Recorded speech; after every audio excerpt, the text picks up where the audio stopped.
are the top 10 stories on TV Platinum. On number 1, amid Nigeria's persistent insecurity despite billions spent on defense and internal security, the House of Representatives has opened a fresh probe into expenditure of all intervention funds allocated to the nation's security architecture since 2020. The other committee will scrutinize how the funds released to various ministries, departments and agencies were managed and whether they produced measurable results in protecting lives and property. Speaking at the inauguration, Speaker of the House of Reps, Tajuddin Abbas, represented by Deputy Chief Whip, Honorable Ibrahim Isiakari, affirmed the commitment of the 10th Assembly to transparency and physical accountability in the security sector. He stressed that Nigerians deserve to see clear outcomes of every naira spent on national defense and security. At number 2, President Bola Tinubu has responded to comment made by President Donald Trump, who accused Nigeria of religious persecution and threatened military intervention. Trump had declared Nigeria a country of particular concern, alleging widespread killings of Christians. In reaction, President Tinubu said his administration is engaging diplomatically with the U.S. government and international partners to clarify the situation and maintain constructive relations. He emphasized that Nigeria remains committed to religious freedom and peaceful coexistence among all faiths. At number 3, Vice President Kashim Shettima announced that Nigeria aims to cut greenhouse gas emissions by 32% by 2035. He reaffirmed Nigeria's commitment to climate change actions.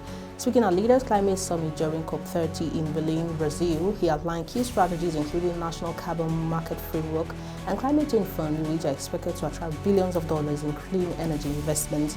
He also reviewed a new 5-year carbon market roadmap aimed at establishing an emission trading system and a carbon tax regime to push industry towards sustainable innovation.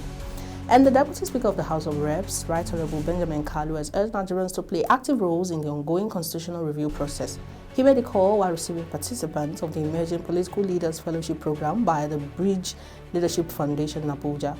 Kalu emphasized that the youth must bring fresh perspective to governance and nation building. Former Governor of Cross River State and founder of the foundation, Leo Imoke, said the fellowship, now in its 4th year, prepares emerging leaders from 32 states through 6 months of intensive training and leadership development. And the 5th story, FCT Police Command has confirmed the arrest and arraignment of Samuel Ojuegwu, brother of Nollywood actress Regina Daniels, following allegations of criminal conspiracy, trespass, assault, intimidation, theft, and cyberbullying. According to police spokesperson SP Josephine Ade, Ojuegwu was arrested in Lagos under a court-issued warrant after repeatedly ignoring police invitations over a petition filed on October 28. He was subsequently transferred to Abuja and charged to court, where he remanded and until he fulfills bail conditions. On number 6, the Abuja Electricity Distribution Company AEDC has commenced a mass retrenchment exercise affecting about 800 employees across its coverage areas, Abuja, Kogi, Niger, and Nasarawa states. The downsizing, which began on November 5, follows months of internal restructuring and tense negotiation with labor unions. Sources told TV Platinum that the company initially planned to sack 1,800 workers, but reduced the number after pressure from the National Union of Electricity Employees and the Senior Staff Association of Electricity and Allied Companies. At number 7, the Minister of Finance and Coordinating Minister of the Economy, Mr. Wale Edun, has announced that Nigeria's economy grew by 4.23% in the second quarter of 2025, marking the highest growth rate in a decade. Excluding post-COVID recovery figures, Edun attributed the improvement to ongoing reforms and increased investor confidence. Meanwhile, President Bola Tinubu saw in 2 new ministers, Dr. Kingsley Ude from Enugu State and Dr. Ben Aduru from Plateau State, at the State House, Abuja, following their confirmation by the Senate earlier yesterday. At number 8, First Lady Senator Oluremi Tinubu has called on 300 female entrepreneurs trained under the Renewed Hope Initiative, who are we Women in Tech program, to apply their new digital skills to drive innovation and community development. Speaking at the closing ceremony in Abuja, Mrs. Tinubu urged participants to become change agents in their local economies. The initiative, a collaboration between the Renewed Hope Initiative and Who Are We Nigeria, is designed to empower women with digital literacy and entrepreneurship tools that align with Tinubu's administration's economic inclusion agenda. Our 9th story, the Chief of Army Staff, Lieutenant General Waidi Shuaibu, has charged troops of Operation Hardin Kai to prepare for a final decisive phase in Nigeria's long-running war against Boko Haram and ISWAP insurgents.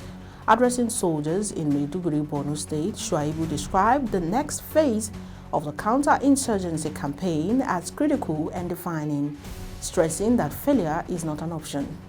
The army chief reminded troops that the operation's success will determine the restoration of lasting peace in the northeast. And finally, the Federal Executive Council (FEC) has approved the concession of the Port Harcourt International Airport to private operators in a bid to improve efficiency and reduce government losses from poorly managed terminals. The Minister of Aviation and Aerospace Development, Festus Keyamo, who made the announcement, said that the concession will not lead to job losses among aviation workers.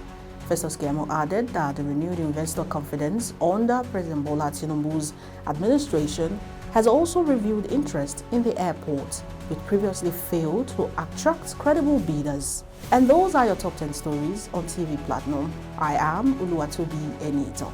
Do well to follow and subscribe to all our social media platforms for more news updates. Thank you for watching, and bye for now.